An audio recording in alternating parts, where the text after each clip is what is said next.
So the Golden State resurgence with Jimmy Butler looks very real. And I am wanting to kind of break down why that is and why I think this move might actually vault them back into a area where they have the chance to make a serious run in the playoffs. Whereas a couple weeks ago, prior to that trade, I was legitimately sitting here saying, yeah, I think it's over. I think they're done. Like, this team isn't even going to make the playoffs. All of a sudden, not only do they look like they're going to make the playoffs, they look like they could be a serious threat to make a serious run in the playoffs. The addition of Jimmy Butler has changed so many things for this team, not the least of which the vibes are great. Like, I think that matters. This team seems to really like each other. For all the nerves about Jimmy and Draymond maybe not getting along, I don't see why that would be a real thing with this team, in all honesty, because Jimmy loves guys like Draymond who are intense and competitive and play hard. Like, the camaraderie on this team seems to be very legit. They absolutely dog walk my Dallas Mavericks today. Now, to be fair, my Dallas Mavericks, number one, kind of suck.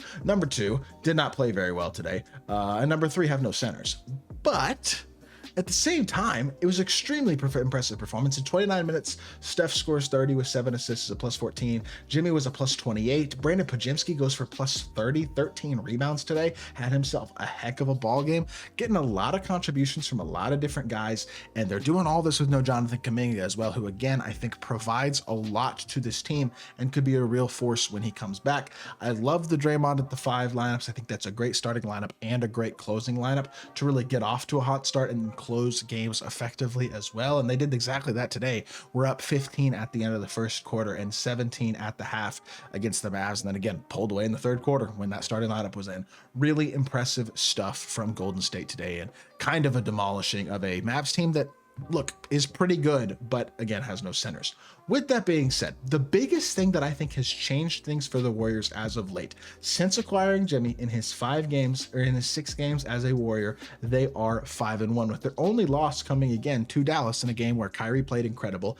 And the Warriors very easily could have won if like 2 calls down the stretch had gone their way. They could very easily be 6-0 despite that Kyrie masterclass.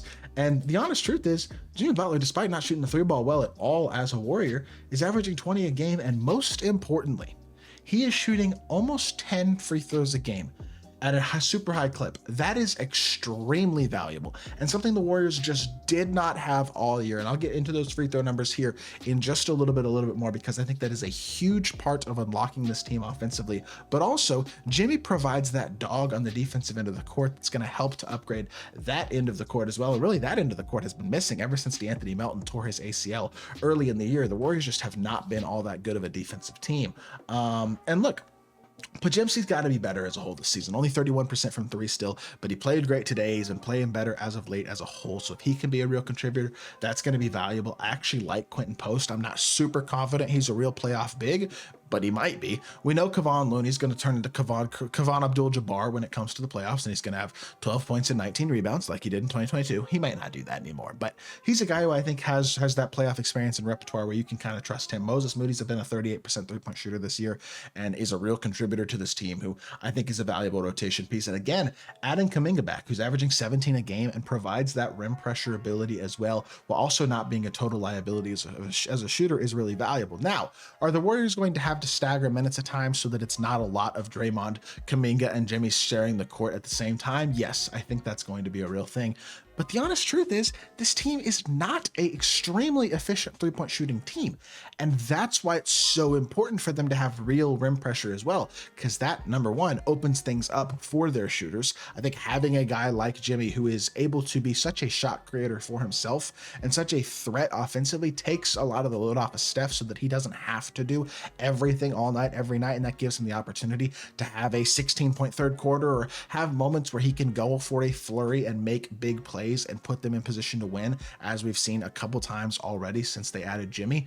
That Bulls game really comes to mind as one moment where he really had a big quarter and brought them back from a game they were like down 20 and they won by 20. So huge swing in that one. And I like what I'm seeing out of this Warriors team. And in a Western Conference that is so wide open besides OKC, every team from Memphis to like Sacramento is at least halfway interesting. You could even say Phoenix, although I don't trust them at all. But really, every team from Memphis to Golden State, you got 8 teams there basically vying for, it seems like, one spot opposing the Thunder. Now, you never know what's going to happen in the playoffs, and none of those teams are going to be easy outs for the Thunder by any means. But in a conference that is that close. I mean, there's 7 games between the 2 seed and the 9 seed. And even more importantly for Golden State, there's only a game and a half between them and the 6 seed, which is a realistic goal to try to avoid the play-in. You got, it seems like 4 or 5 teams fighting for that spot. Really, these 4 teams between 6 and 9, though, are all fighting for that 6 seed.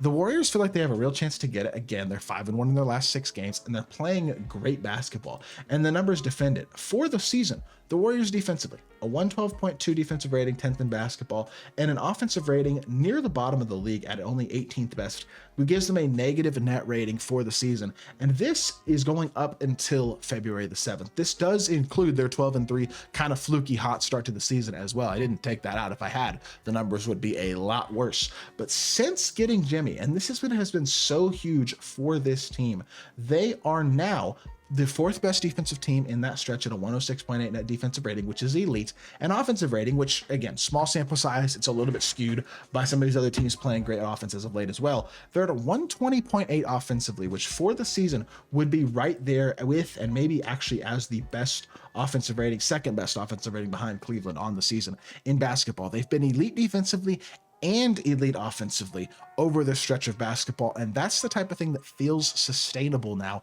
with Jimmy. And here's where the rim pressure stuff comes into play. For the season, the Warriors were the 4th worst free throw shooting team in basketball, and yes, I see OKC and I see Boston right around them. The thing about OKC and Boston is they have had the ability to play 5 out all year in a way that most other teams don't. They have a lot of elite level shooting role players, and they are very efficient, specifically OKC, especially in the mid-range as well, with Shai Gilgeous-Alexander. So there's less need to go to the free throw line for teams like OKC and Boston than other teams you see like Chicago and Charlotte are just bad basketball teams. The Warriors have been near the bottom of that all season, which is not good for a team that for the season is not that great of a 3-point shooting team. I know we think Warriors and we think incredible shooting, legendary shooters and Steph and Clay and guys like that and KD in previous years. Well, they're not that good of a 3-point shooting team, and that's fine. They're right around league average, about 36%, which isn't horrible. But in their last, 6 games since acquiring Jimmy, their free throws attempted are now, okay, I'm sorry, I think it's right here. Wait, did I lose it? No, I'm sorry. This is since February 7th, so this is right. They only are 9th best in basketball, but it's 24.2 free throws per game, which if you look at the entire season stats, would put them best in basketball overall. Well, I guess this is up through February 7th, so it might be slightly worse now. It'd be, okay, I'm sorry. It would be 3rd best in basketball behind Memphis and Atlanta on the season. But that is a massive swing, going from one of the least free throws attempted in basketball to one of the most.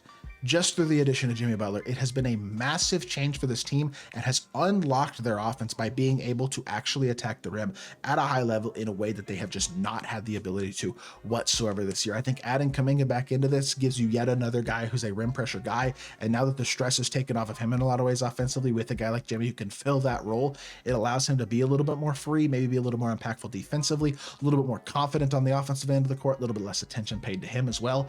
Things are just falling into place really, really well for this Warriors team to make a run at a top 6 seed, and who knows, make a run in the playoffs as well. It's feeling like 2022 again, and I'm not saying they're going to win a title, but the vibes are great in Golden State, and they feel like a team that is absolutely going to be dangerous in the playoffs.